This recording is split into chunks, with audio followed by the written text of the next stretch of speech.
Hello, அஸ்ஸலாமு அலைக்கும் மக்களே. இன்னைக்கு வந்து நம்மளுக்கு வீடியோ போடணும். டே 8 இன்னைக்கு.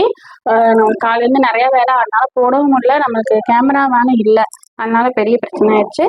ஆனாலும் இன்னைக்கு நம்ம வீடியோ போட்டாகணும். இப்போ இன்னைக்கு என்ன வீடியோ சொன்னா, நான் வந்து வந்ததுலேருந்து மருதாணி கேட்டே இருந்தேங்க. நம்ம என்ன ஆனாலும் எனக்கு எவ்வளோ சோம்பேறித்தனம், எவ்வளோ நான் கோபமா ஸ்டேஜில் படுத்திருந்தாலுமே இந்த மருதாணி பார்த்தா மட்டும் சுறுசுறுப்பாகிடுவாங்க. அவ்வளோ பிடிக்கும் எனக்கு மருதாணி, கண்ணாடி வளையல், சாரி.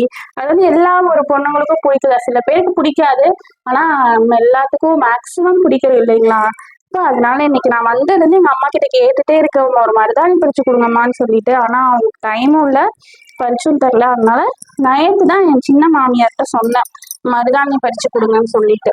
அவங்க அழகா பறிச்சு கொடுத்து விட்டுட்டாங்க. நம்ம குச்சியில தனியா வச்சிருக்கோம். அது வந்து நாளைக்கு நம்ம செடி வைக்கலாம், மருதாணி பார்க்கலாம் இன்ஷால்லா. சரிங்களா? அப்போ வந்து நம்ம இன்னைக்கு மருதாணி அரைச்சி வைக்கலாம். ஒரு கைக்கு எப்படியும் நான் வச்சிருவேன், ஒரு கைக்கு பாச டார்ச்சல் பண்ணி தான் வச்சுட்டு படுக்கணும். நாளைக்கு எப்படி சவந்திருக்குங்கிறத பார்க்கலாம் இன்ஷால்லா.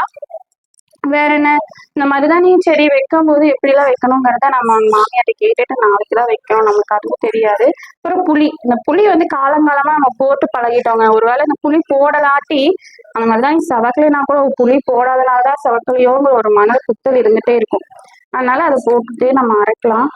ஆனா இந்த மருதாணி நல்லா செவக்குங்க, ரொம்ப அழகா செவக்கும், அப்படியே ரெட் கலர்ல இருக்கும். பார்க்கலாம் இன்ஷா அல்லா.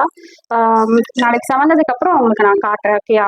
எப்போ மருதாணி அடிச்சாலும் கூட யாருக்காவது நம்ம கொடுப்போம். இப்போ யாரும் இல்லை, நம்ம மட்டும் வச்சு தனியாக என்ஜாய் பண்ணிக்கலாம். Okay, thank you. அஸ்ஸலாமு அலைக்கும்.